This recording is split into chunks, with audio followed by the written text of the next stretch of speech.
Итак, коллеги, добрый вечер. Время 17:15 по Москве. Мы должны начинать. Давайте проверим, насколько меня видно, слышно. И кто сегодня с нами, поставьте, пожалуйста, плюсики в чат. Так, отлично. Спасибо. Спасибо большое, что подождали. У нас тут небольшие технические моменты. Дело в том, что... Ага, отлично, спасибо. Рада всех приветствовать. Меня зовут Светлана. Я руководитель образовательных проектов компании «Янана». Сегодняшний наш вебинар «Модели продвижения университетских стартапов на рынок» превратился в небольшую конференцию. На самом деле у нас вместо одного из заявленных спикеров будет целых 3. Я надеюсь, что будет целых 3, но как бы мы пока пытаемся все-таки решить проблему со звуком у одного из спикеров. Надеюсь, что нам это удастся.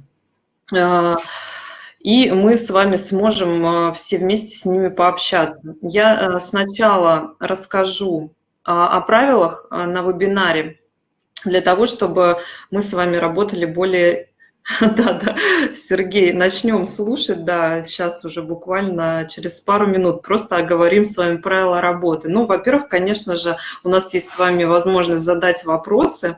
Для того, чтобы они не потерялись, у нас есть специальная вкладка в чате «Вопросы». Пожалуйста, пишите их туда во время выступлений. И так как язык вебинара и наши гости сегодня англоговорящие, язык вебинара английский, прошу вас писать вопросы на английском языке.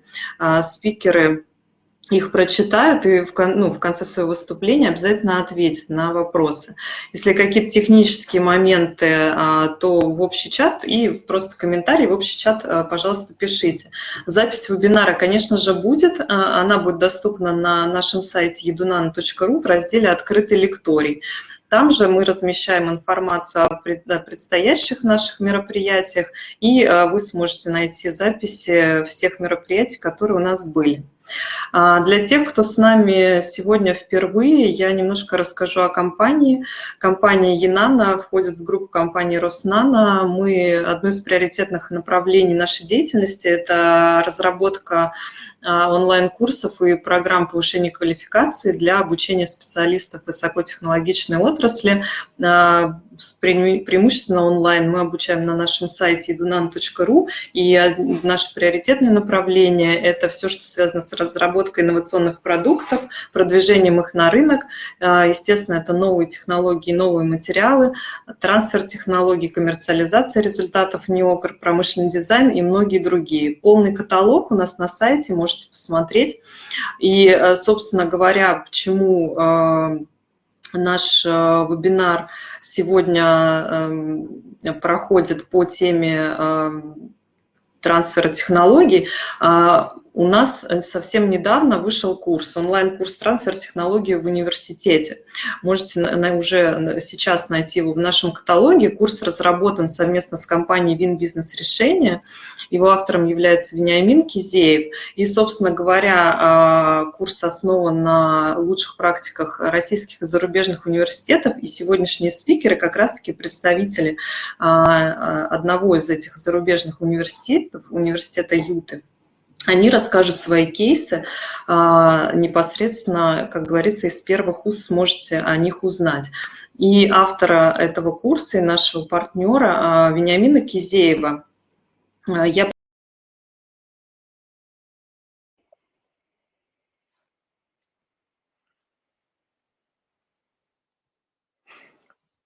Коллеги, всем добрый день. Не планирую занимать много времени, перейдем к сути.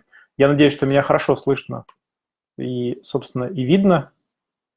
Пометьте как-нибудь тоже там, махните, да, все вижу. Мне кажется, у людей уже сформировался рефлекс ставить плюсики, когда, соответственно, это происходит. Единственное, о чем я хотел сказать, это то, что тема, конечно, трансфера технологий в университетах, она уже, можно сказать, избита, и не первый год, и не первые даже там 10 лет, которые занимаются и развивают в нашей стране. Но если посмотрим по цифрам, я специально посмотрел статистику, соответственно, с 2014 по 2018 год у нас было почти 15 тысяч патентов, и из них было продано всего лишь навсего 386 лицензий. То есть наши университеты коммерциализировали 386 лицензий из 15 тысяч патентов. Если посмотрим, это за 4 года, если посмотрим за 2018 год, что было в Штатах, соответственно, было выпущено 17 тысяч патентов и продано 9300 лицензий. Совсем другая история, да, соответственно, более половины даже соотношения здесь это статистика. Если посмотреть, почему так происходит, то далеко не всегда, конечно же, предприятиям нашим необходимы непосредственно интеллектуальная собственность, зачастую им нужны команды, зачастую им нужны уже сформированные стартапы. И, соответственно, если посмотреть, то за прошлый год в Штатах было сформировано университетами 6500 стартапов. То есть очень большая доля лицензий продается не напрямую предприятиям, а продается сначала в стартапы, потом стартапы уже развивают их и продаются, соответственно, уже организациям. Можно говорить о том, что у нас другой бизнес-контекст. Можно говорить о том, что, конечно, у нас там экосистема пока что не настолько развита, как в Штатах, и здесь нечего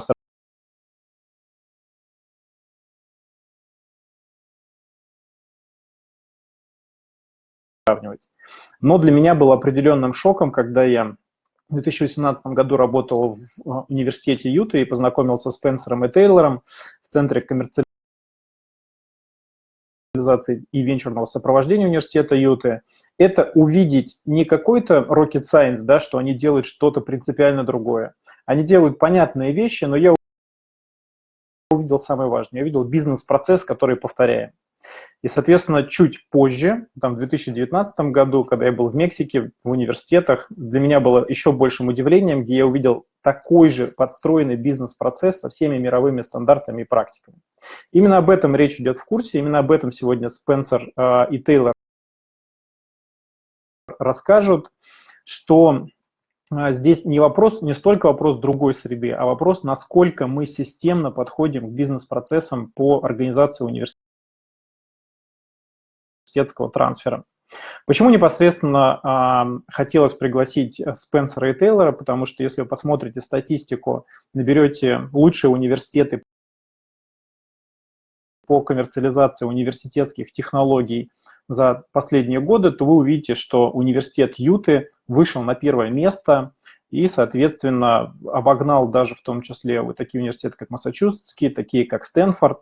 И поэтому те практики, которые они собрали, они, конечно, интересны и требуют более подробного рассмотрения. Я уверен, что они применимы, потому что сегодня мы уже ни в одном университете используем их опыт, и это действительно работает. То есть это спокойно можно переносить на нашу российскую действительность.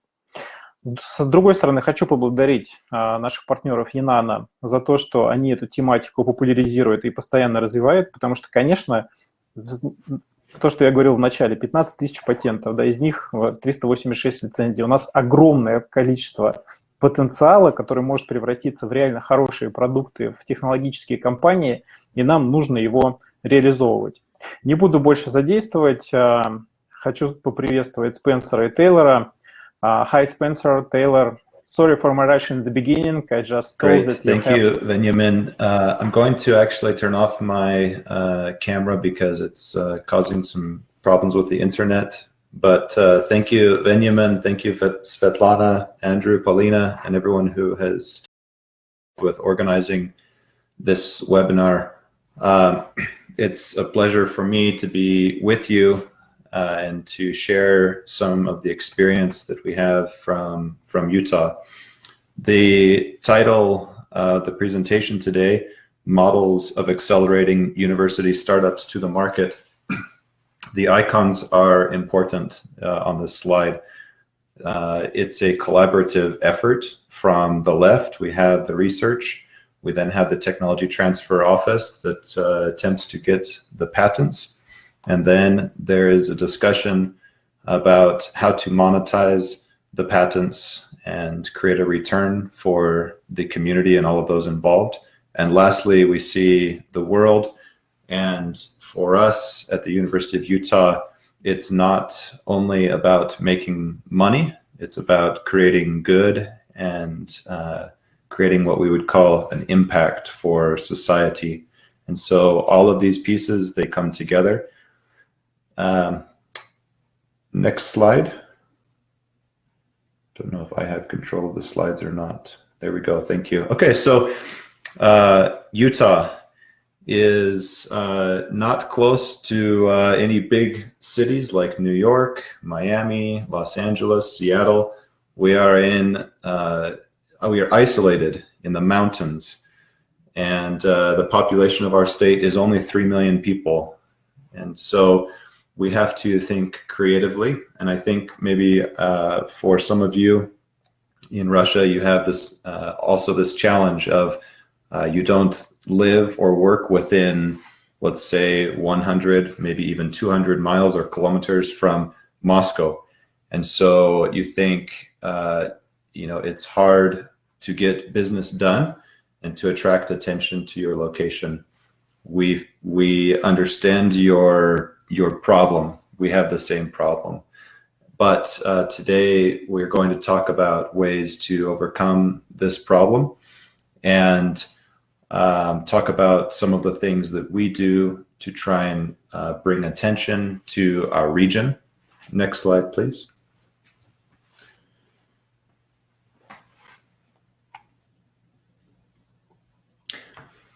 So the University of Utah has been around for quite some time, and we have a reputation in engineering and also in the life sciences and healthcare.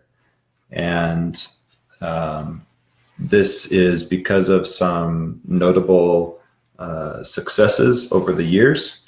For instance, the founder of Adobe, as well as the founder of Pixar Animation, and many others.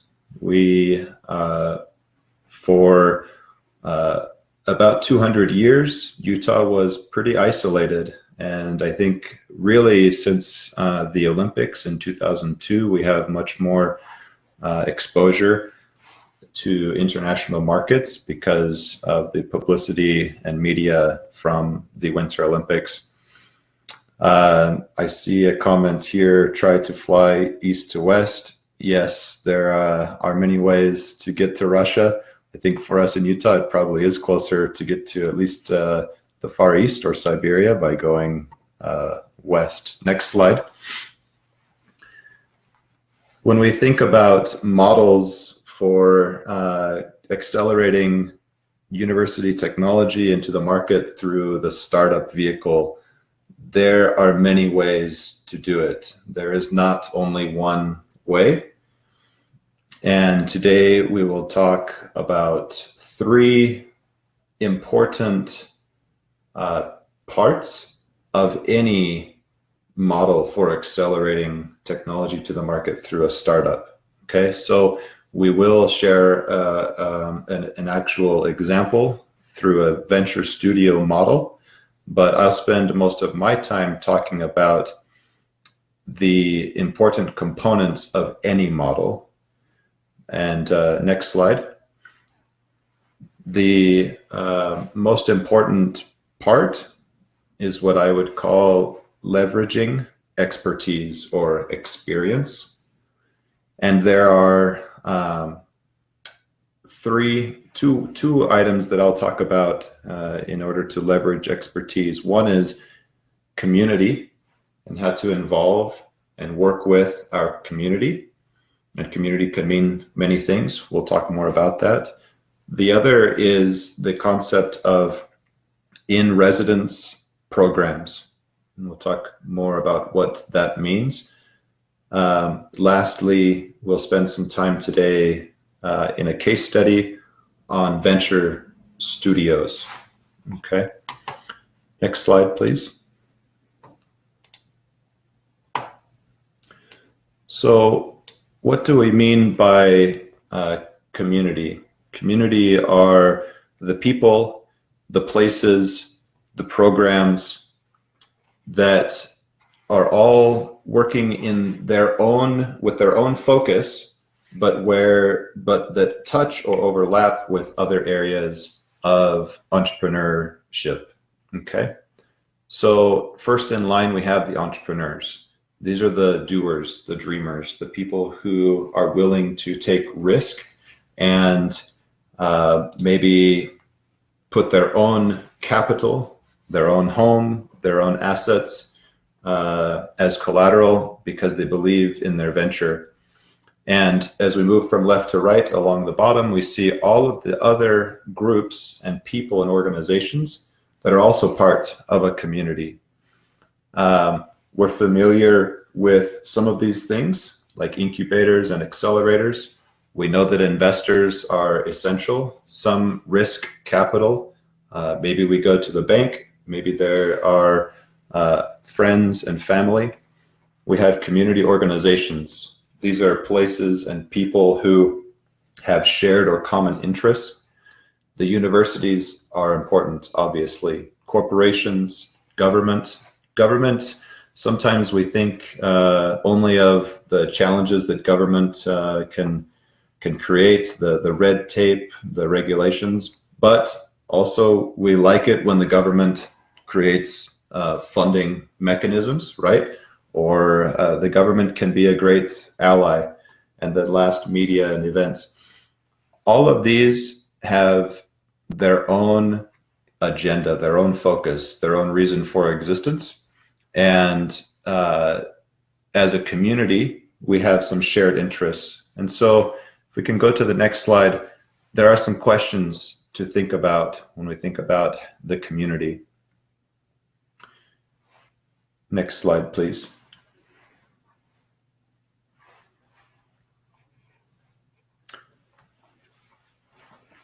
These are some of the questions that I thought about. Where do I fit personally, me, in the community? What is my role? Okay, what are my strengths and what do I have to offer?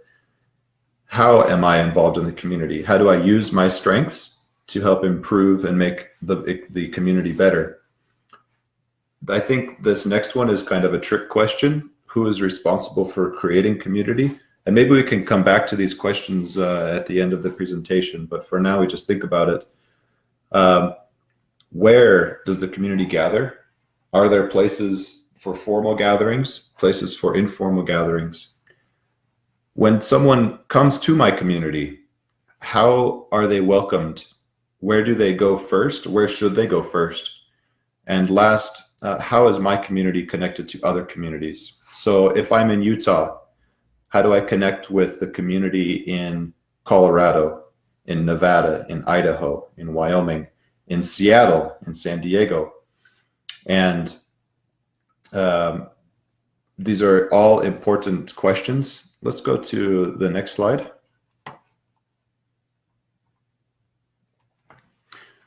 So you'll have to forgive me for using an American football example and not finding something that maybe was a little more relevant to Russian sports interests.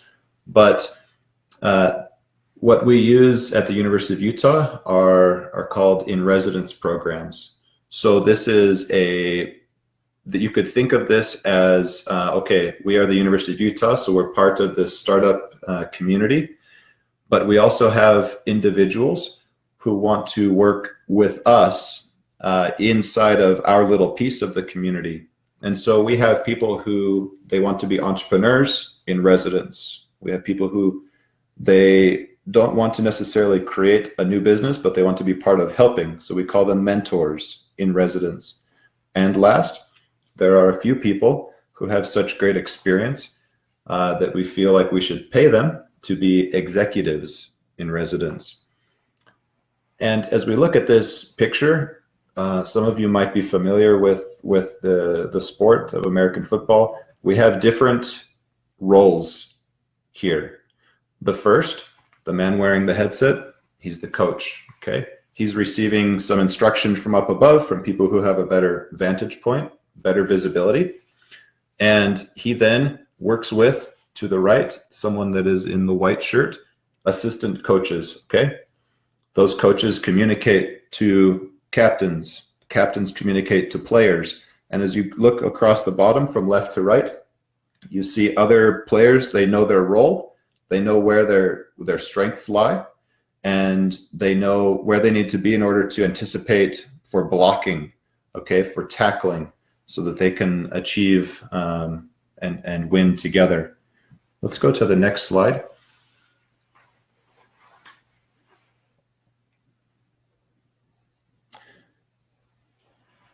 Okay, so again, we're going to think about how this connects to entrepreneurship and startup and helping startups be successful as they leave universities, right?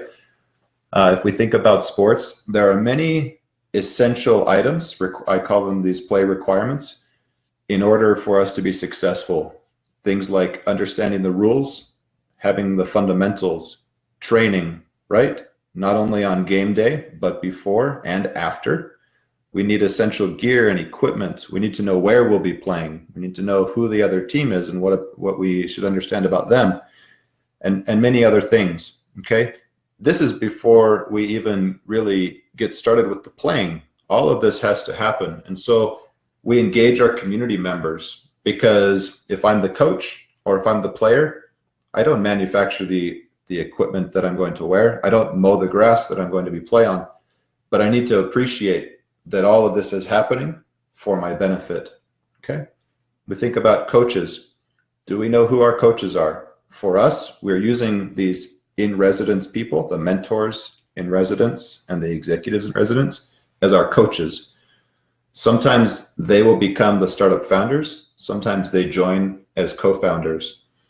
But for us, we need to have some humility and listen to their experience and try and understand their experience.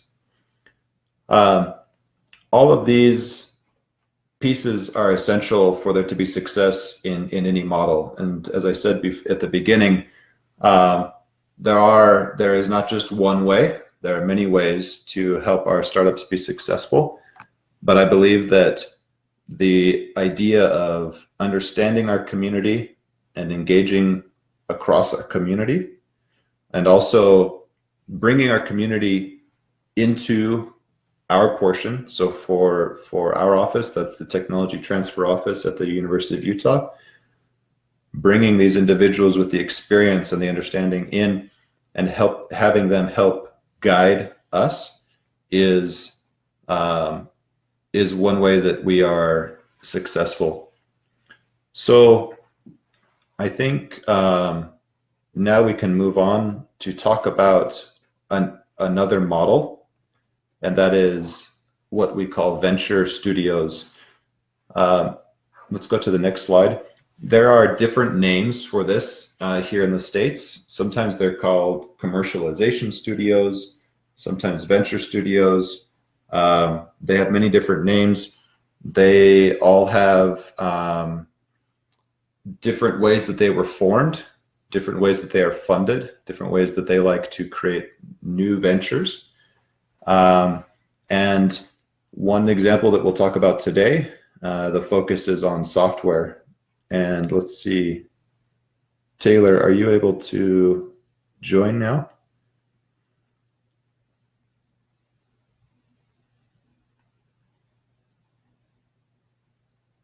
Okay. Maybe we wait 1 minute.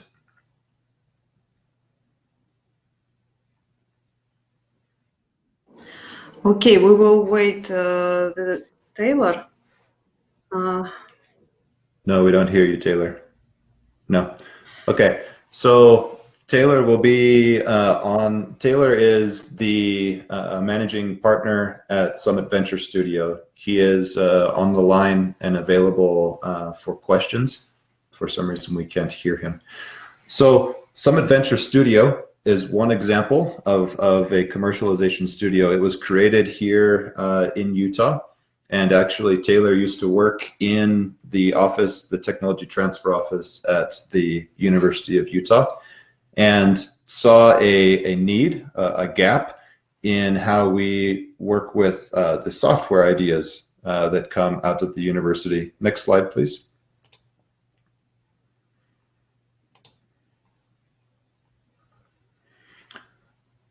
Okay, so we'll move through these slides very quickly because I think many people on the webinar are familiar with technology transfer, but it all starts with ideas, and they are the seed, right, for creating the fruit of innovation and value. Let's go to the next slide. At universities, we find many of these seeds, right? They're just the initial idea, and it's small, and they for us at the University of Utah, we didn't have a good way to advance the software ideas. Next slide.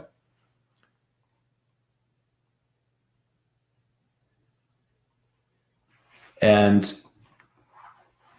universities, I think you can all understand, they're not really structured or positioned well to actually create the new ventures and to take an idea all the way to the market. Next slide.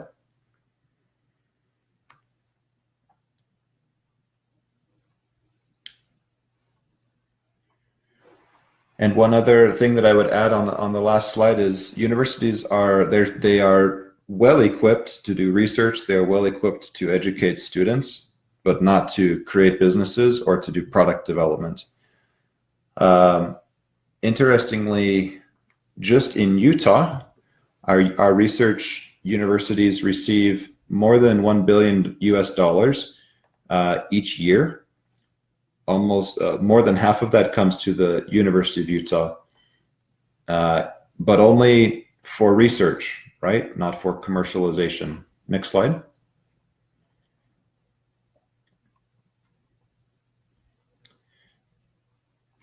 And so one of the challenges for us in the technology transfer office is we have the idea, we have the person that created it, right? The inventor, but they don't want to leave their position at the university in order to go full-time into a startup, okay? And in many cases, they're not the right person to even be the founder. And so one of the roles of the studio is to be an interim founder. Next slide.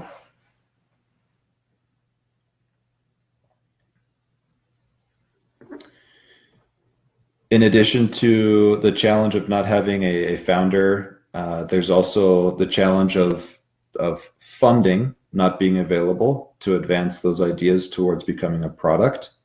Again, the university, the research money is to do the research, to prove the idea, but not to develop the idea into a full product or service in a company. Next slide.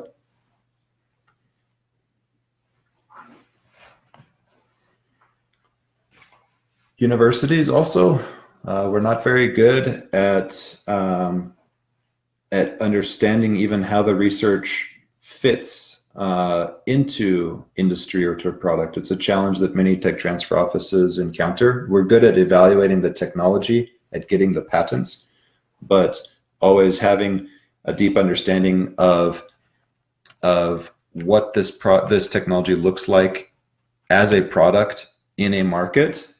We're not experts in this. Next slide.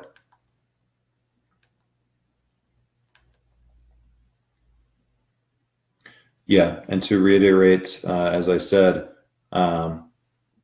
even the thought of product is foreign for many technology transfer offices. Next slide.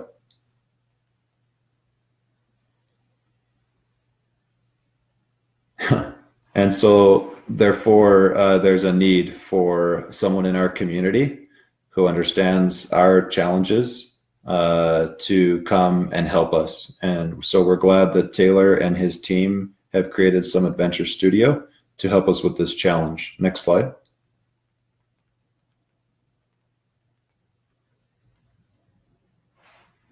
So the thesis for Summit Venture Studio is, as they present their thesis to investors and to the world, that universities are a source of unique deal flow, oftentimes projects and technologies that are not available or understood outside of the university system. The studio is in a position to move quickly, and therefore you combine those first two, and the thesis is that there is a better return on investment. Next slide.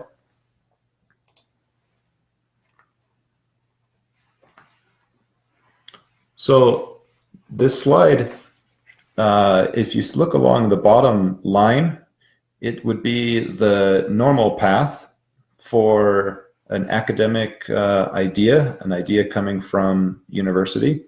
And it takes a long time. And I think in our experience, and for many people on the phone, it takes so long that the market changes, the needs of the customer change. And so we bring this venture studio in, and we say we can make it faster and we can create more value in a shorter period of time. Okay, so in the 10 years that Taylor was at the University of Utah in the technology transfer office, maybe 1 or 2 people, would come to the office and they would ask to see the software that was underdeveloped because they were interested in commercializing it. And so people, I think they come looking for engineering solutions, they come looking for healthcare solutions. They don't often think about software coming from universities.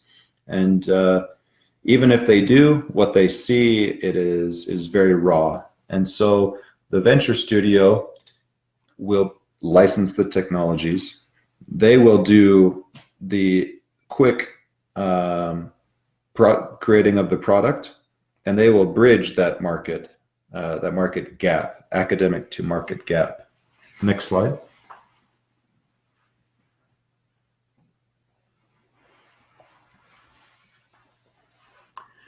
So a venture studio, how is it different? How is it similar to other models?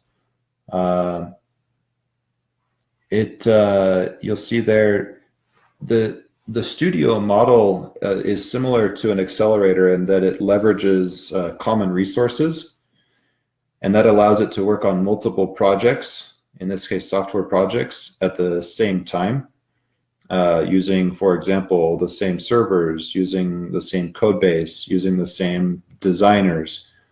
And so the studio works on many projects at the same time. It's in our opinion, a very efficient way of commercializing software. Next slide.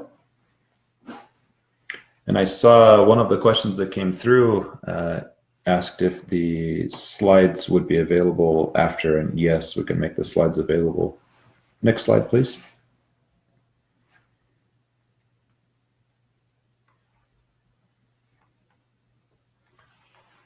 So a couple of other ways to understand the studio model.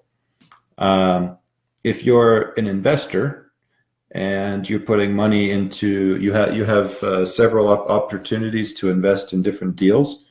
On the left, you see how your investment correlates with ownership in the company.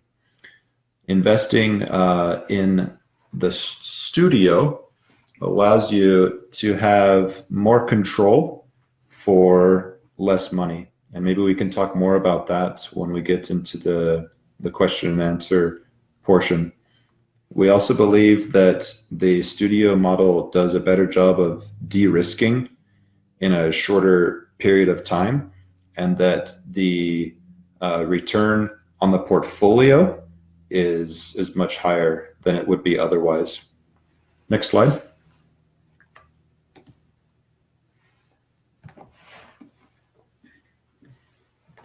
So in the case of Summit Venture Studio, the deal flow comes from the universities here in our geography, in our region in Utah.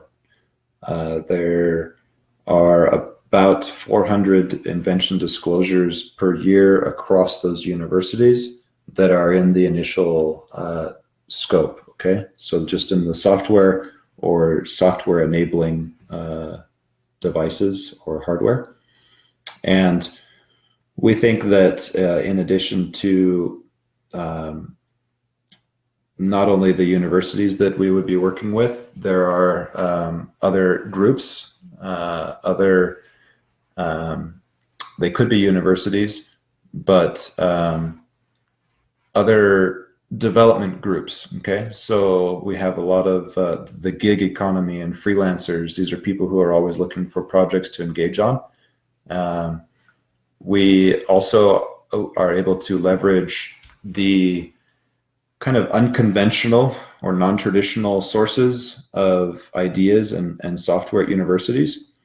Every department within universities, they have their own IT people. And oftentimes these people, they are creating ideas and workarounds for their specific problems, but they don't think of themselves as inventors. They are just doing their job. But we found that that's actually a good source of projects.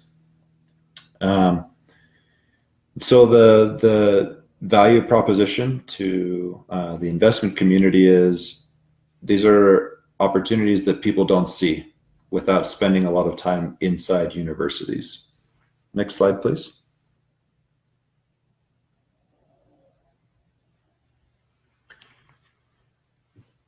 These are the verticals where we see opportunities.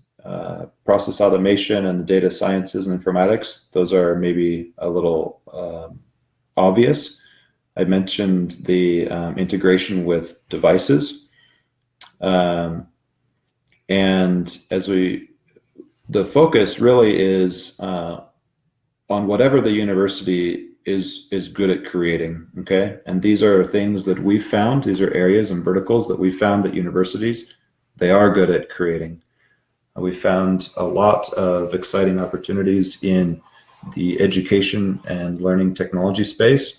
The current COVID-19 situation is making that very relevant and timely. Next slide.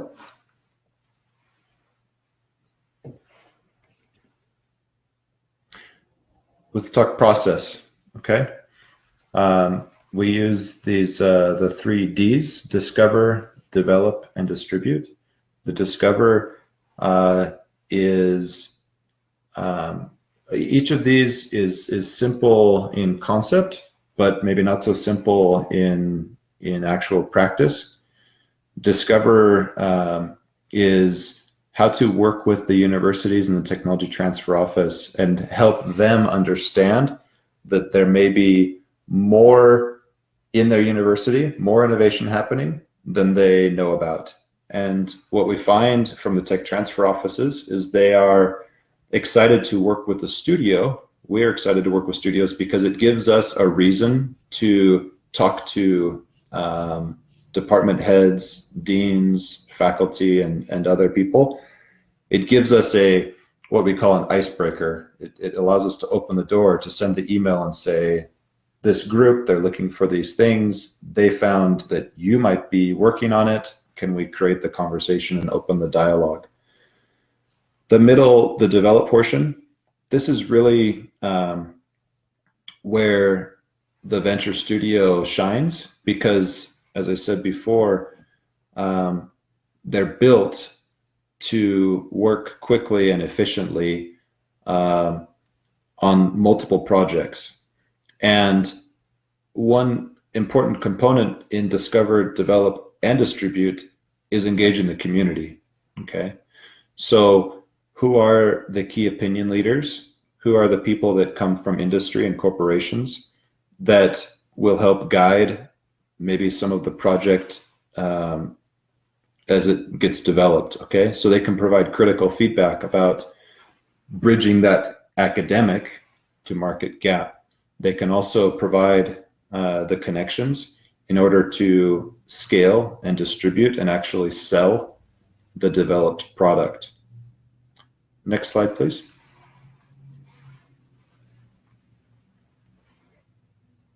Okay, so there's a movie, it was a book also, the idea of Moneyball in this movie and in this book.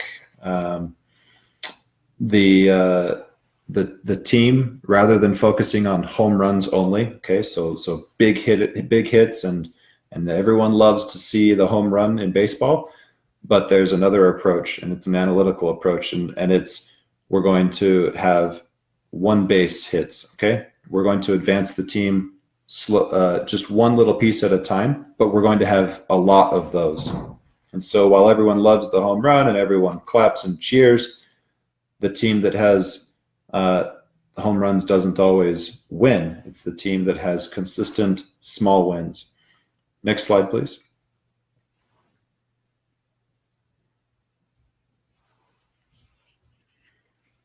So this is a bit of a summation of what has been presented so far on the slides, and one reason that it's attractive to university technology transfer offices, to the investment community, as well as the corporate partners, is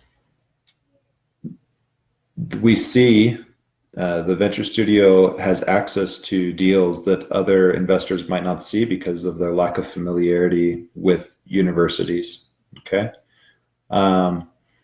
The investment itself in the studio, and maybe Taylor can talk later about the structure of the studio and how it is set up to create competitive returns, or more than competitive returns.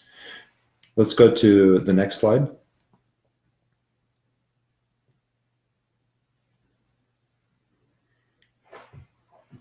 For Summit Venture Studio, it's not only about creating new companies. There are opportunities to create also products, or maybe to create features for existing technologies. And this is, I think, an important item as we think about accelerating startups from universities to market. The idea is we don't always need to have a billion-dollar company. Sometimes smaller companies that create valuable products. We could also think of the studio itself as a company that creates small, incremental, but valuable deals in creating features. This continues the concept of Moneyball, creating features and products that are less expensive to develop and then selling them directly to corporate partners in the community. Next slide, please.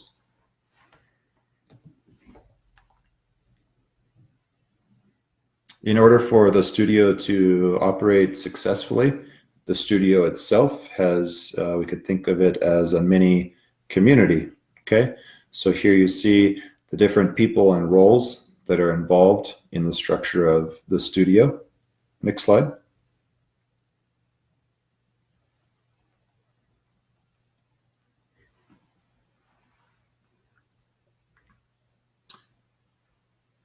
I think for now, let's skip this slide, and if we have time, we can come back to it if there are questions.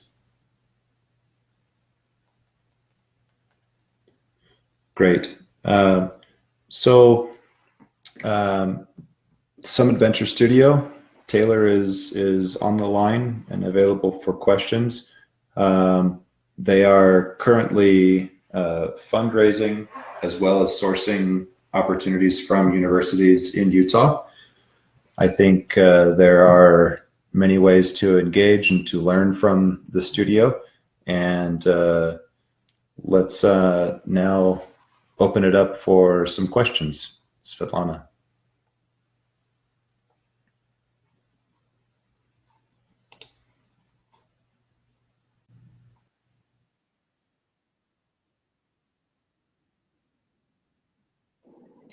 Spencer, thank you for your presentation, and Taylor, thank you for your comments.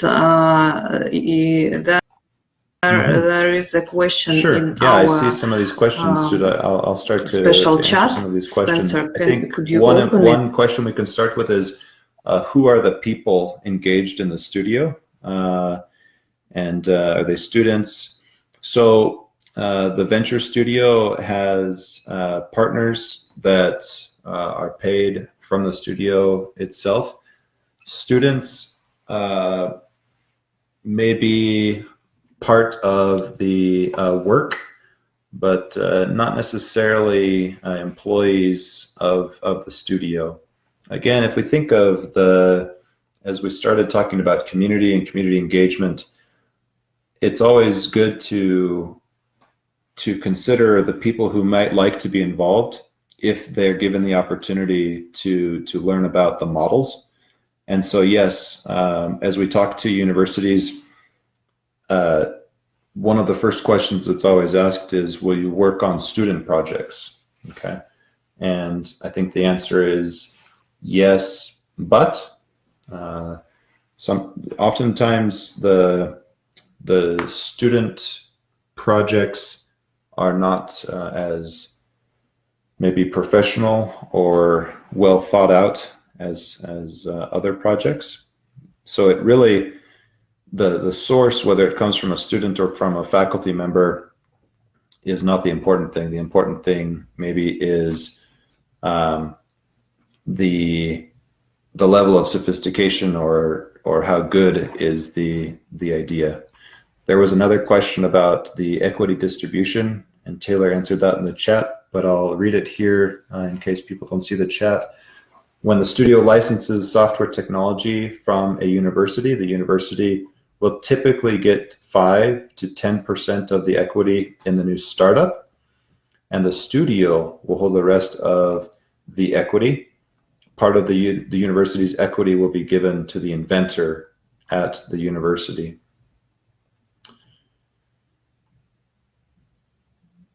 Okay, another good question about who are giving insights about market opportunities to select any direction for product development. If I understand the question,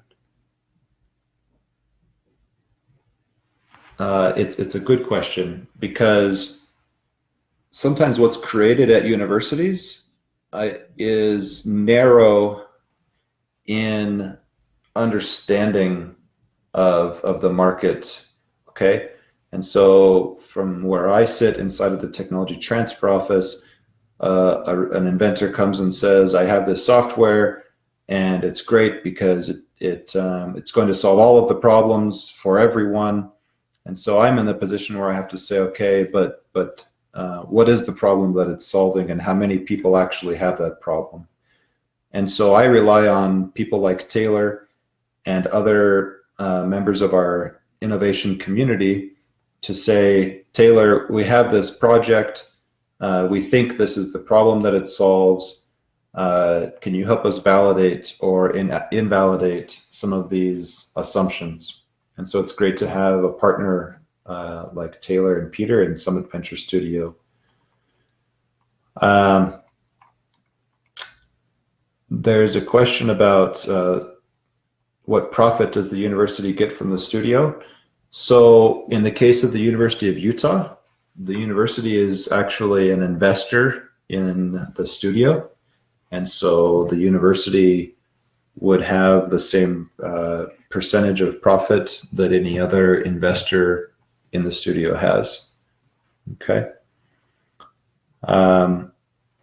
I guess if there's another way of thinking about it, the university may also have a royalty stream that could also increase the value for the university to be involved with a venture studio. Do people in the startup have any interest besides the salary? Yeah, I think you would see the people running the studio itself, like Taylor, they would have some equity in the studio.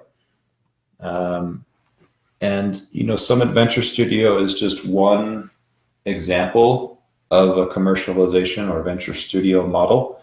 And if you look on the internet, you'll find a few white papers that talk about different models, and it really depends on the case.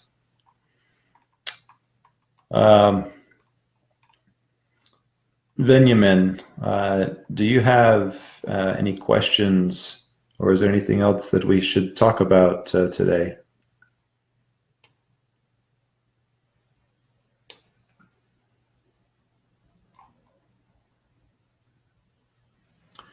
Okay, this question, can you give an example of the projects you work with? And maybe we'll have this be our last question, Svetlana.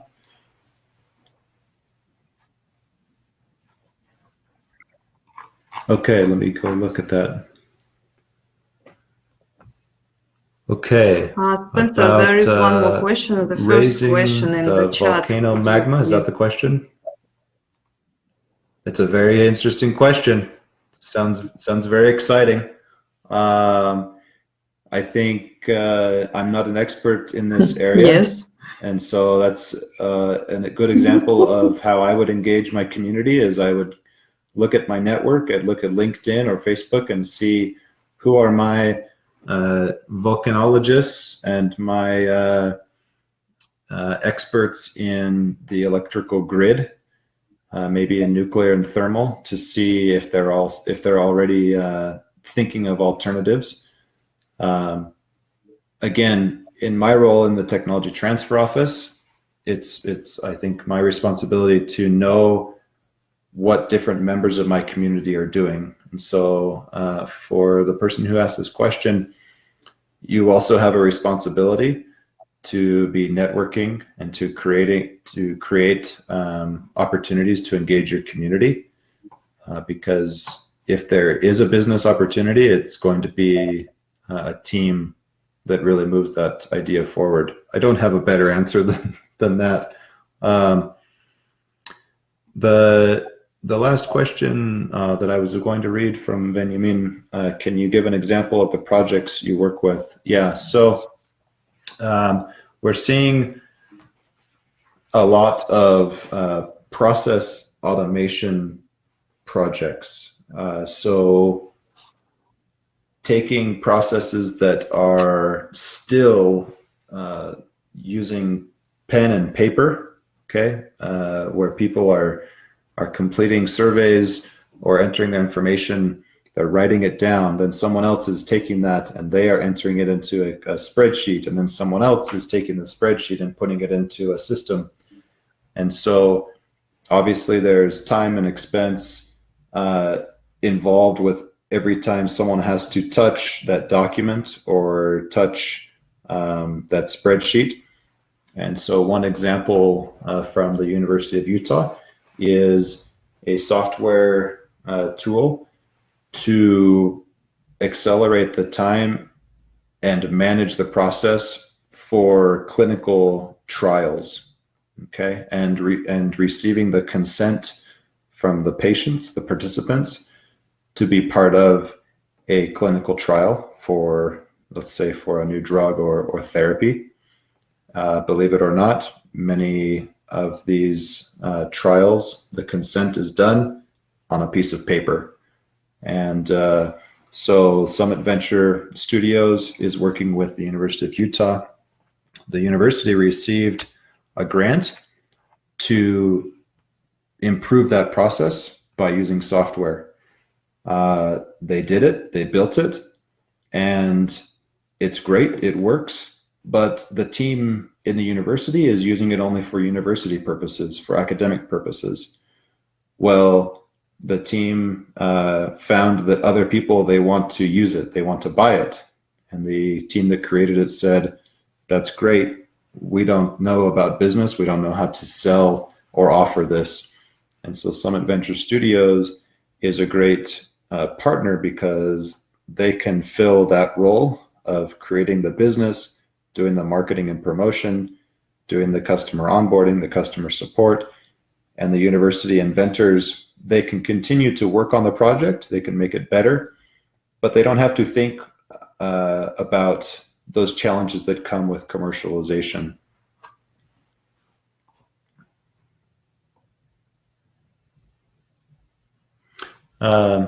The last, another question here, the profit for universities is the number of IP commercialized.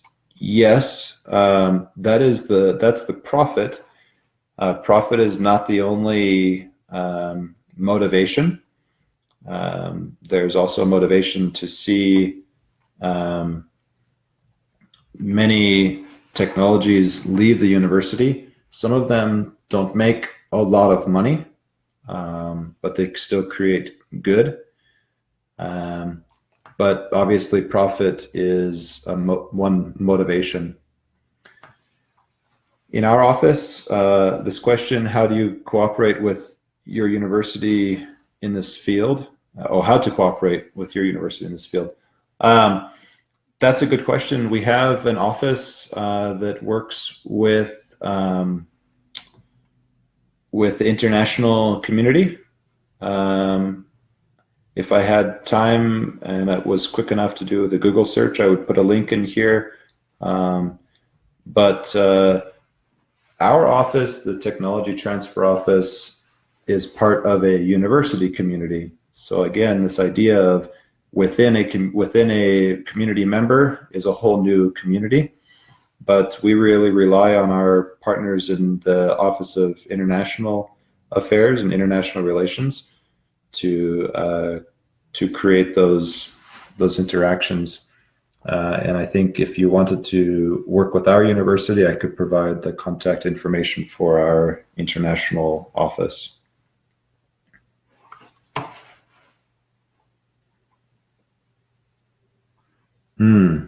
Good question, Benjamin. Maybe Taylor can take this. To launch a startup studio, what's the most important thing? I'll try and answer the question, and then we'll see what Taylor thinks. There needs to be alignment of the partners, and also of the partners in the studio itself, but also the partners for where you'll be sourcing your ideas. In the last week, I've had 2 conversations with other studios in the United States, and they are very specific about their capabilities and the projects that they want to work on. Okay, so they have, as a team, decided that, you know, there are maybe 3 to 5 areas where they are experts. You know, they are the experts for those fields, and they, as they talk to our technology transfer office, they're saying, here is our list of things that we're looking for, of projects, and if things fit this list, we can do it, and we know how to do it, and we'll do it very well. I would, I think if someone comes to me and says that they can do anything for anyone, that I think I'm a little cautious to work with them. Taylor's response was,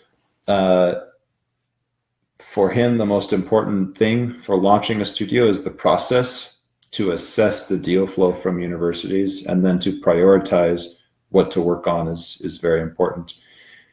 There are many projects that could be interesting, and so it's one of the challenges is which ones are going to have the most impact. There are so many deals to work on, Taylor says. A studio must be able to focus their efforts on the highest and best priorities.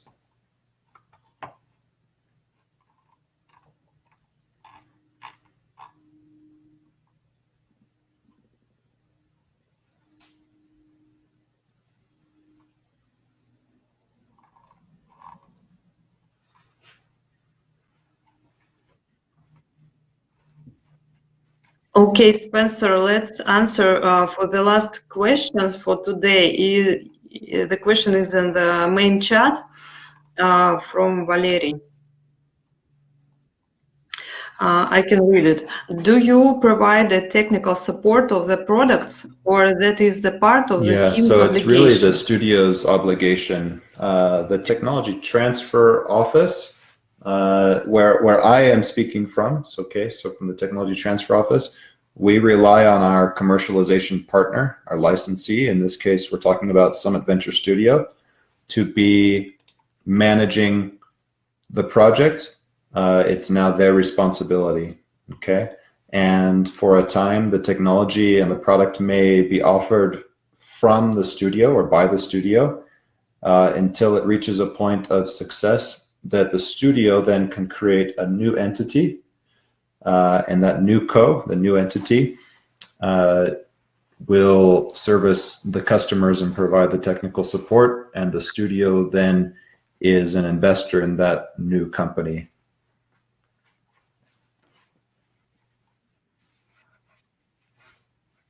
Okay. We have no time anymore, unfortunately, but thank you very much, Spencer and Taylor.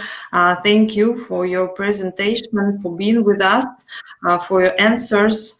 I hope we can share with our participants to your presentation, Sure. if you don't mind. Okay.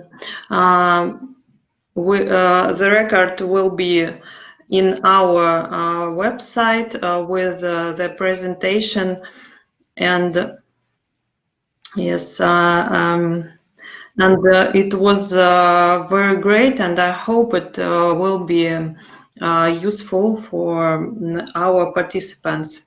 Thank you and good luck. Thank you very much. A nice day and stay in touch.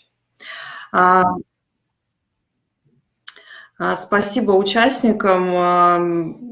Как я уже сказала, запись будет доступна на нашем сайте. Мы разместим там же презентацию наших спикеров, и в чате вы сможете прочитать все